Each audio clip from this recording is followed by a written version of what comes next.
Tingin tayo ng bisikleta dito. Titingin ako ng bisikleta ni Christian. Ayan o, mga bisikleta nila dito. Ulit.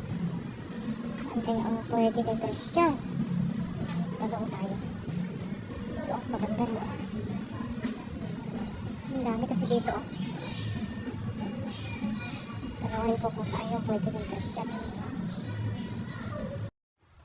So, ayan, ang nabili ko doon sa, Decathlon. Ayan, doon.